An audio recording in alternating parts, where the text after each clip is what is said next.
just shows how in football it's all about the desire to win, and I think Leipzig wanted it more, and really got stuck into some of the squad players at City, and it didn't really surprise me that they won. City still top of the group, of course, ahead of Monday's draw, and they're 3-1 with Betfred to win the Champions League outright. Bayern Munich second favourites now, 4-1. Liverpool 5-1. PSG 7-1, and then the English contingent. The rest of the England contingent, rather, we've got Chelsea 9-1, and United, who they could surprise a few here in the Champions League, the 14-1, which are far better odds than winning the Premier League. Yeah, certainly are. But looking ahead to that draw next Monday, it's going to be an interesting one. Like we always say on the Sports Talk videos, Manchester City are really looking to win the Champions League. That's what the owners have come in to do. They need to do it in the next few years, or perhaps interest will wane. What do you make of the situation? Well, I know that Guardiola's coming to the end of his contract, and he'll be desperately wanting to win the Champions League before he knocks it on the head at City, and they have to find a new manager. So I think it is time for City. It is City's time. You think of the Spanish giants; they're fading big time. Barcelona aren't even in it anymore. Real Madrid 14-1. Who'd have thought that at this time? It is looking like a battle between the English teams and Bayern Munich and maybe PSG. That's what the Betfred odds are showing anywhere the money is. So I do think it is City's time, and if he's got any sense, he'll go to his board in Abu Dhabi and say to them, look, this is our great opportunity. What we need is a striker, because they can't start going into these huge matches against PSG, Real Madrid, Bayern Munich without an out-and-out striker who's going to get that, notch that odd goal when it's not looking like they're going to win, because they play the style of football is all saturation and dominating the ball, but they're not putting in the net as much as they should do. They've been getting away with it because the other teams have been so poor, frankly.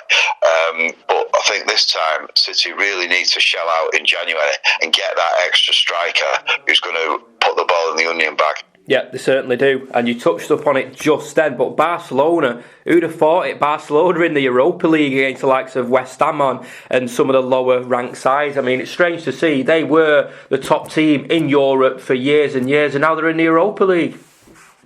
Yeah, I know, it's pretty incredible.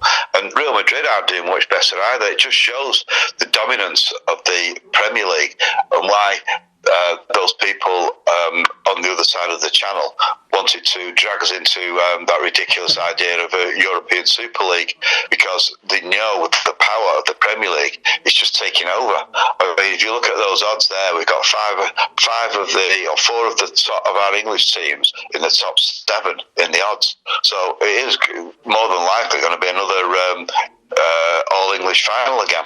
Yeah, hopefully for the neutral. That's what we want to see. But just taking a look at United's result on Wednesday night, ended Manchester United 1, Young Boys 1.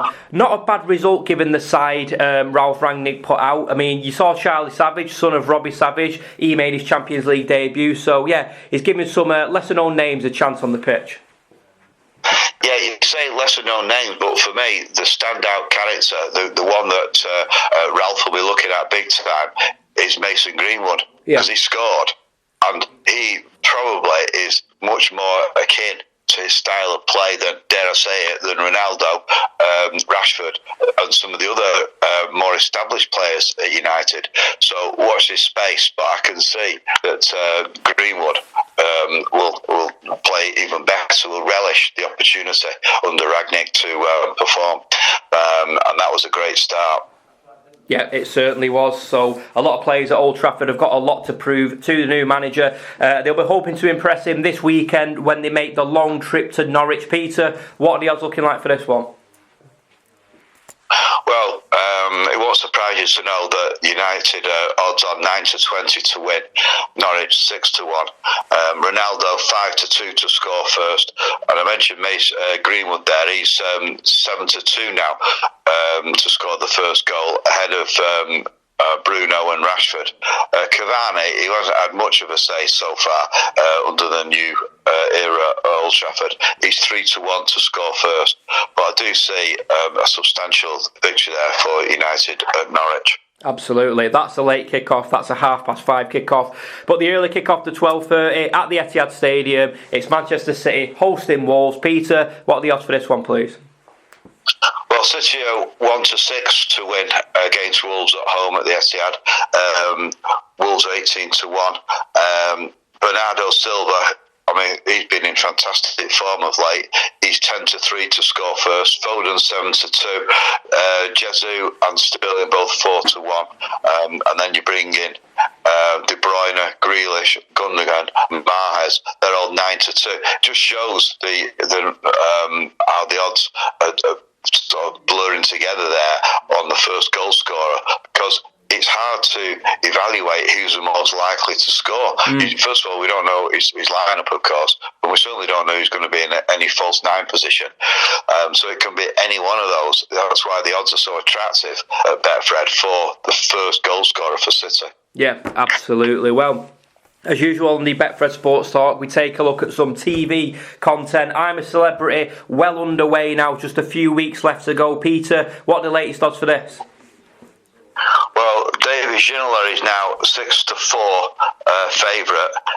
He's been in that favourite position for some time now.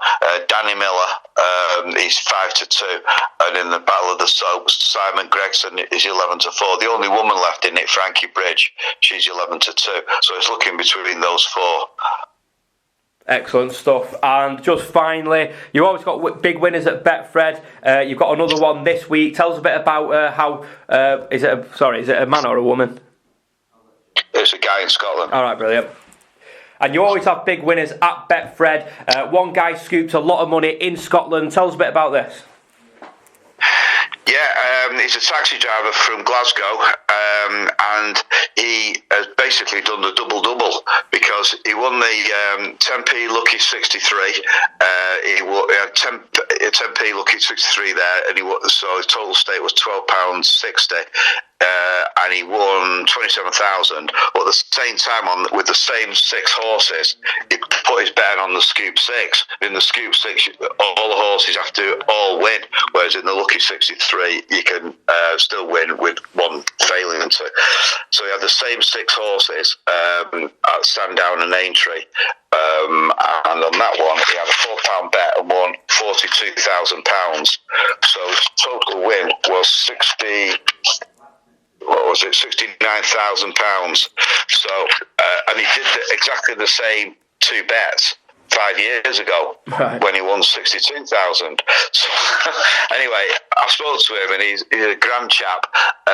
He's going to buy himself become a part owner of a race horse like he did the first time round, but he's got a pal who has been diagnosed with a crumbling spine after all his work in a warehouse, and he's going to treat him to a trip to Vegas as soon as the COVID restrictions are eased, and he's able to fly out to America, and he's going to do that as soon as possible. So that's a really kind thing for him to do. Yeah, absolutely. Putting money to good use. £69,000. That could be you. And like I always say on the Betfred Sports Talk, you've got to be in it to win it. So let's just recap. This weekend, in the early kick-off, Manchester City are hosting Wolves at the Etihad Stadium. And then in the late kick-off, 5:30, United make the long trip to Norwich. Well, it's been great speaking to you, Peter. And if you do fancy a punt on any of the fixtures this weekend, Betfred stores are now open, but you can also bet online and buy their app.